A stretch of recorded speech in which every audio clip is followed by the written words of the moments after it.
ॐ गजाननं भूतगणादिसेवितं कविध्वजम्बुबलसारभक्षितम् उमासुदं शोकविनाशकारणं नमामि விக்னேஸ்வரபாதபங்கஜம்.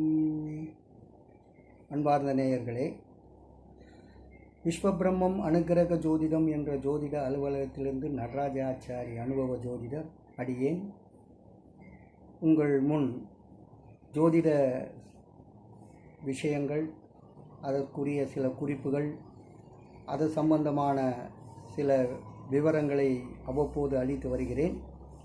அந்த வகையிலே கடைசியாக நான் மீன ராசியை பற்றியும் அதனுடைய திரிகோண ஸ்தானங்கள் பற்றியும் கடைசியாக ஒரு வீடியோ பதிவு செய்திருந்தேன். அந்த வகையிலே மீண்டும் அந்த மீன ராசியினுடைய சில விஷயங்களை நான் உங்கள் முன் இப்போது சொல்லவிருக்கிறேன். மீன ராசி திரிகோணஸ்தானங்கள் என்றெல்லாம் பல விவரங்களை அளித்திருக்கிறேன். அந்த ஒவ்வொரு ராசிக்கும் திரிகோணஸ்தானங்கள் என்று சொல்லப்படுகின்ற 5ஆம் இடம், 9ஆம் இடம், இவை நமக்கு உங்கள் ஜனன ராசியில் என்ன நட்சத்திர அதிபதிகள் இருக்கிறார்களோ அவர்கள் தான் அந்த 5ஆம் இடத்திலும் 9ஆம் இடத்திலும் வருகிறார்கள். இதிலிருந்து நீங்கள் தெரிந்து கொள்வது என்னவென்றால், உங்கள் ராசியிலே உள்ள நட்சத்திர அதிபதிகள் உங்களுக்கு நன்மை செய்கிறார். ஆக உங்களுடைய பாக்கியம், உங்களுடைய பூர்வ புண்ணியம் எதுவாக இருந்தாலும் அது உங்கள் ராசியின் உள்ளே அடக்கம். ஆகவே உங்களுக்குள்ளே அடக்கம். நீங்கள் நன்மை செய்தால் நன்மையும், தீமை செய்தால் தீமையும் அடையும் வேண்டிய ஒரு கட்டாயத்துக்கு நீங்கள் ஆளாகிறீர்கள் என்பதை சூட்சமமாக இந்த திரிகோணஸ்தானங்களிலும் அதே நட்சத்திர அதிபதிகளை கொண்டு அந்த ராசியின் இருக்கின்ற நட்சத்திர கிரகங்கள், நட்சத்திர அதிபதிகளுடைய கிரகங்களை கொண்டே உங்களையும் அவர் ஆட்டிருக்கிறார். நல்ல ஒரு அமைப்பை தர வேண்டுமென்றால், நல்ல ஒரு அனுபவத்தை நீங்கள் பெற வேண்டுமென்றால், நல்ல ஒரு முன்னேற்றம் உங்களுக்கு வேண்டுமென்றால் 5ஆம் அதிபதியும் 9ஆம் அதிபதியும் கெடக்கூடாது உங்கள் ஜாதகத்திலே. அதே போல் 5ஆம் இடம் வலுப்பெற வேண்டுமென்றால் நீங்கள் ஓரளவுக்கு பூர்வ புண்ணியம் பலம் பெற்றிருக்க வேண்டும். அதன் அதிபதியும் பலம் பெற்றிருக்க வேண்டும். பாக்கியஸ்தானம் என்ன சொல்லப்படுகின்ற 9ஆம் இடமும் அதே போல் அதன் அதிபதி பலம் பெற்றிருக்க வேண்டும். அந்த 9ஆம் அதிபதி பலம் பெறுவது போல அந்த 9ஆம் இடத்திலும் நமக்கு எந்த விதமான நட்சத்திர அதிபதிகள் இருக்கிறார்களோ அவர்களை கொண்டு நமக்கு நாம் செய்யக்கூடிய புண்ணியம், அதாவது நாம் அடைய வேண்டியவை என்னவென்று அந்த 9ஆம் பாவம் நமக்கு விவரமாக எடுத்துரைக்கிறது. நீங்கள் நல்லது செய்து நல்ல முன்னேற்றத்தை அடைய வேண்டுமா? அப்படி என்றால் 9ஆம் பாவம் எப்படி இருக்கிறது, அதன் அதிபதி எப்படி இருக்கிறார் என்று நீங்கள் உங்கள் சுய ஜாதகத்தை ஆய்வு செய்து கொண்டால் இந்த விவரங்கள் எல்லாம் சூட்சமமாக புரிகின்ற இந்த விவரங்கள் உங்களுக்கு விரிவாக தெரியும். ஆக நட்சத்திர அதிபதிகள் யார், திரிகோண ஸ்தானாதிபதிகள் யார், ராசியாதிபதிகள் யார் என்ற விவரங்களோடு நீங்கள் மற்ற அந்த விவரங்களையும் கிரக நட்சத்திரங்களுடைய விவரங்களையும் நீங்கள் விவரமாக புரிந்து கொண்டு உங்கள் ஜாதகத்தை நீங்கள் ஆய்வு செய்கின்ற போது நீங்களே ஒரு சரியான முடிவுக்கும், நாம் இப்படி இருந்தால் இப்படி அடையலாம், இப்படி செய்தால் இதை நாம் பெறலாம், இதுதான் நமக்கு ஆண்டவன் விதிக்கப்பட்ட விதி, இதிலே நமக்கு பலம் இருக்கிறது, இதிலே நமக்கு பலவீனமாக இருக்கிறது, ஆக பலம் எதுவோ அதை கொண்டு முன்னேற வேண்டும் என்ற ஒரு தெளிவு உங்களுக்கு வரும். பலவீனத்தை கைவிட்டு விடுவீர்கள். இதை புரிந்து கொண்டு நீங்கள் எப்பொழுதும் உங்கள் ராசி, அதனுடைய திரிகோணஸ்தானங்கள், அந்த திரிகோணஸ்தானாதிபதிகள், உங்கள் ராசியாதிபதி மூவரும் எப்போதுமே முக்கோண வடிவிலே இருப்பதால் அவர்கள் எல்லோரும் நண்பர்களாகவே இருப்பார்கள், பகைவர்களாக வரமாட்டார்கள். ஆக இவர்களினுடைய அமைப்பு, இவர்களுடைய தசாபலன், இவர்களுடைய தசா புக்தி வருகின்ற போதெல்லாம் நீங்கள் நன்மையை அடைவீர்கள் என்பதுதான் இந்த நாம் தெரிந்து கொள்ள வேண்டியது, புரிந்து கொள்ள வேண்டிய மிகப்பெரிய விஷயம்.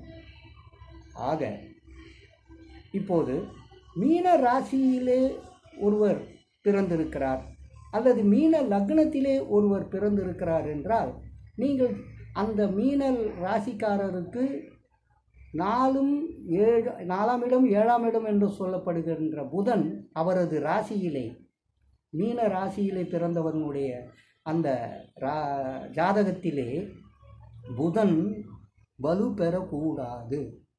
அதாவது 7ஆம் இடத்துக்கும் அதிபதி அவர்தான். அந்த 7ஆம் இடத்துக்கு அதிபதி என்றால் 7ஆம் இடம் இல்வாழ்க்கை, மனைவியை பற்றி சொல்வது, கணவனை பற்றி சொல்வது, அப்படிப்பட்ட ஒரு ஸ்தானமான 7ஆம் இடத்துக்கு அதிபதியான புதன் கேந்திர ஆதிபத்திய தோஷம் உள்ளவர். 4க்கும் 7க்கும் உடையவராக இருப்பதால் அவர் கேந்திர ஆதிபத்திய தோஷம் உள்ளவர்.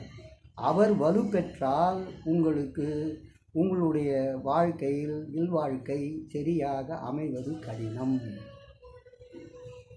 புரிகிறதா? ஆக நீங்கள் என்ன செய்ய வேண்டும் என்றால், உங்கள் ராசியை ஆய்வு செய்யும்போது நீங்கள் மீன லக்னமாக இருந்து நீங்கள் ஒரு வாழ்க்கையை தேர்ந்தெடுக்கப்படுகின்ற ஒரு ஜாதகனுடைய, அதாவது மணமகனோ மணமகளையோ நீங்கள் தேர்ந்தெடுப்பவராக இருந்தால் நீங்கள் கன்னி ராசிக்காரரை திருமணம் செய்யாதீர்கள். மீனராசிக்காரர் கன்னி ராசியை திருமணம் செய்யக்கூடாது. அப்படி உங்களுக்கு அந்த புதன் உங்கள் ராசியிலே வலுவிழந்து இருந்தால் நீங்கள் கன்னி ராசிக்காரரை திருமணம் செய்து கொள்ளலாம். அப்படி வலுவிழப்பது எப்படி? உங்கள் ராசியிலே புதன் நீச்சம் பெற்றிருக்க வேண்டும், அல்லது 6, 8, 12 மறைந்திருக்க வேண்டும். இப்படிப்பட்ட ஒரு சூழலில் அல்லது பாவ கிரகங்களின் சம்பந்தம் பெற்றிருக்க வேண்டும், அல்லது பாவ கிரகங்களினுடைய சாரத்தை அந்த புதன் வாங்கியிருக்க வேண்டும். அப்படி இருக்குமேனால் நீங்கள் கன்னி ராசிக்காரர்களை திருமணம் செய்து கொள்ளலாம். இல்லை என்றால் அதை தவிர்த்து விடுவது மிக நல்லது. ஏனென்றால் வாழ்க்கை நல்ல முறையில் இல்லறம் நல்லறமாக வளர வேண்டும். எப்போதும் சந்தோஷமும் மகிழ்ச்சியும் மங்களகரமான ஒரு சூழலும் நமக்கு வேண்டுமென்றால் மீனராசிக்காரர்கள் அவர்களுக்கு 7ஆம் இடமான கேந்திராதிபத்திய தோஷம் உள்ள ஒரு புதன் கெட்டிருக்க வேண்டும் உங்கள் ஜாதகத்திலே. அப்படி இருந்தால்தான் நீங்கள் கன்னி ராசி உள்ளவர்களை திருமணம் செய்து கொள்ளலாம். இந்த விவரத்தோடு இன்று மேஷம் முதல் மீனம் வரை எல்லா 12 ராசிகளுக்கும் உண்டான விவரங்களையும் திரிகோண ஸ்தானங்களையும் திரிகோண ஸ்தானத்தில் அமைந்துள்ள நட்சத்திர அதிபதிகளை பற்றியும் நான் விவரமாக உரைத்திருக்கிறேன். அதை நீங்கள் சரியாக புரிந்து கொண்டு நீங்கள் இந்த விவரங்களை உங்கள் ஜாதகத்தோடு ஒப்பிட்டு சரியாக எப்படி இருக்கிறது என்ன ஏது என்பதை எல்லாம் நீங்கள் புரிந்து கொண்டால் நீங்கள் மிகவும் எந்த ஒரு பிரச்சனைகளிலிருந்தும் மாட்டிக்கொள்ளாமல் விவரமாக இருந்து நீங்கள் நழுவி நல்லதை நினைத்து நல்லதையே செய்து நன்மையே அடைவீர்கள். சத்குரு என்பவர் ஒரு வாசகத்திலே சொல்லியிருக்கிறார், நீங்கள் செய்கின்ற எந்த செயலுக்கும் நீங்களே தான் காரணம். உங்களிடத்திலிருந்து போனதுதான் எதிர்வினையாக உங்களுக்கு திரும்பி வருகிறது.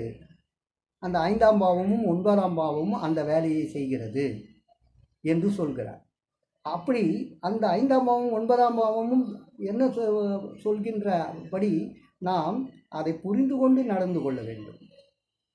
ஆக சத்குருவின் வாசகத்தை நான் எதற்காக சொல்கிறேன் என்றால், நீங்கள் செய்கின்ற காரியம், செய்கின்ற வேலை, செய்கின்ற செயல், பேசுகின்ற பேச்சு எல்லாமே உங்களுக்கு திரும்பவும் வரும்.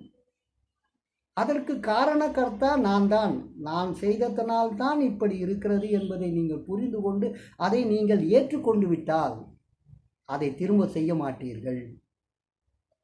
அதுக்கு பதில் நீங்கள் எதை செய்வீர்கள்? நல்லதை செய்வீர்கள், ஆனந்தமாக ஏதோனும் செய்வீர்கள், அன்பாக இருப்பீர்கள். அன்புக்கு உண்டான செயல்களை செய்வீர்கள். அடுத்த விதத்திலே நீங்கள் எந்த ஒரு வாக்குவாதமும் வீண்வாதமும் பிரச்சனைகளையோ உருவாக்க மாட்டீர்கள். ஏனால் உருவாக்கினால் திரும்பவும் நீங்கள் அனுபவிக்க வேண்டி வருமே. அதுக்கு காரணம் நான் தான் என்பதை உணர்ந்து விடுகிறீர்களே. ஆக இந்த வகையிலே நீங்கள் வாழ்க்கையை செம்மையாக சென்று பாருங்கள். நன்மையே நடக்கும், நல்லதே நடக்கும், எல்லாம் நன்மையிலே முடியும். நல்லதொரு அமைப்பிலே நீங்கள் முன்னேறி உங்களுடைய உங்கள் குடும்பம், உங்களுடைய தாய் தந்தை மனைவி மக்கள் என்ற அளவிலே நீங்கள் மிகவும் சுபிட்சமாக அவர்களோடு நிம்மதியாக வாழ்கின்ற வழியிலே அமைப்பு இருக்கும். அதை நீங்கள் அனுபவிப்பீர்கள். நன்றி, நமஸ்காரம்.